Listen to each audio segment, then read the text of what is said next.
observer flew 150 foot. I told you we're in this 1 mile corridor where we had made a truce with the Germans there to drop food to the people in Holland and Netherlands because they had captured that when they went in there. The people were starving. What year was that? Well, that was close to the end of the war, while the Germans still had, before there was D-Day, there was the invasion. When the Germany come in and they went up through Netherlands and Belgium and took all of that, and then the other bunch went down into France where they had the invasion. See? And so what happened is the people in Holland and Netherlands were starving to death, and they were good people.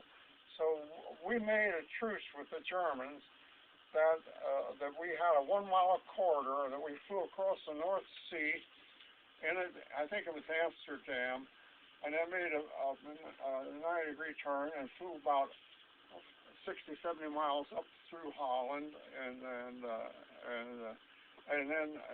turned and come back. And what happened is the Germans were standing out there, and we flew at 150 foot because we had all these food packages in our bombers there. We sent up maybe 600-700 B-17, a lot of outfits, see, and we had to stay in this corridor that the Germans set up. We had truce with them, but we wanted to feed the starving people with all the windmills and stuff in there. And when we did that, we had to be close to ground because the stuff we dropped was big tons of all kinds of stuff, and it was in paper and it would break, so we had to be low. What we did is I went along, and this is an observer, and as we dropped this stuff down, we were down so close that we could see the wooden shoes on the girls and the boys that come out. And what they've done, they rearranged these packages. Now this was a single line of B-17s, and maybe 600-700 of them that we went over and done it. But we had a truce with the Germans, and we knew the Germans would get the food too, but that's the way we were feeding them. And what they did, these kids rearranged it. We flew right up against the tail of another bomber there in a single lane, and we'd see the incendiaries coming up with the damn Germans out there and say, hey, you're getting too close, you know. And that they could have killed all of us because we weren't any more than here to halfway down to the lake above the ground. And we could see these kids, and they took these packages and they rearranged it and says, thanks, Yanks. Nice. Is what they done. They landed for the planes that dropped it before they went down. Nice. But there's so many angles like prisoner of war camps and stuff where we would go down and strafe and bomb, and where we knew it isn't all just dropping bombs in big cities and stuff. There's so much that even when the war was over, we spent 3 days when the day it was over, going down there with our B-17s, getting the prisoners out of these prison camps that they had set up. They were starving and dying, and bringing them back quick and dropping them off into France to the hospital if we thought they wouldn't last a day before we got them into England and stuff. There's so much of that goes on too, you know. And when we would bring them back then with our B-17s because we had defeated the Germans after when it was over there. See, nobody knows more about fighting a war or running an air force in the world than what I do. I have done it. What would you say? And you take master sergeants like I was, I couldn't go any higher. They wanted to make me higher. Hey, I didn't want to start all over again. This kind of thing. They are the ones who run the wars and things, because we knew everything about it. We were the workers, and I was the number one of the 493rd Bomb Group. It had 3,600 people there to look after, and including pilots. And I kept ordering B-17 like you would order anything else, you know, to keep enough there.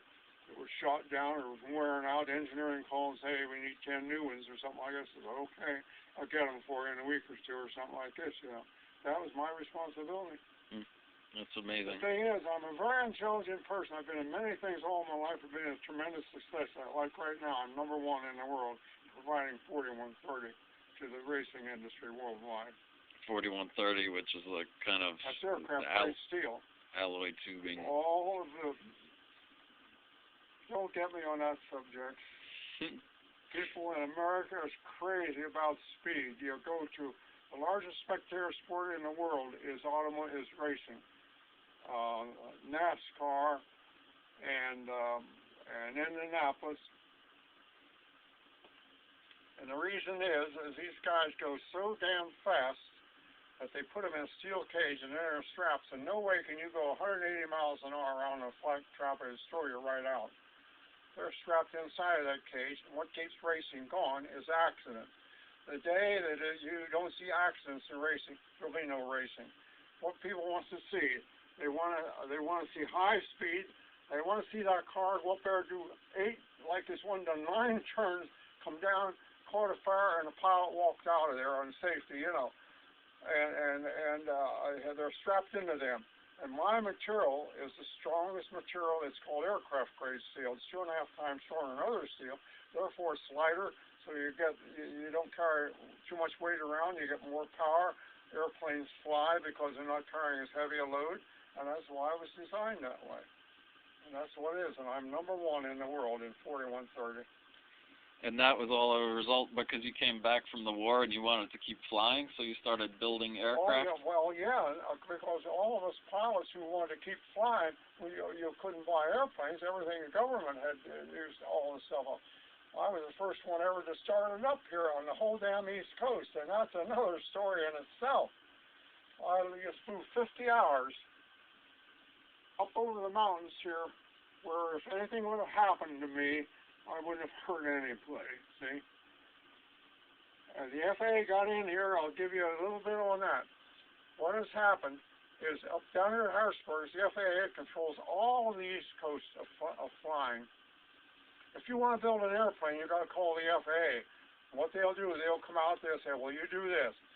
Make this, we'll inspect it. And then you can do this. And they'll inspect it, and they go through this.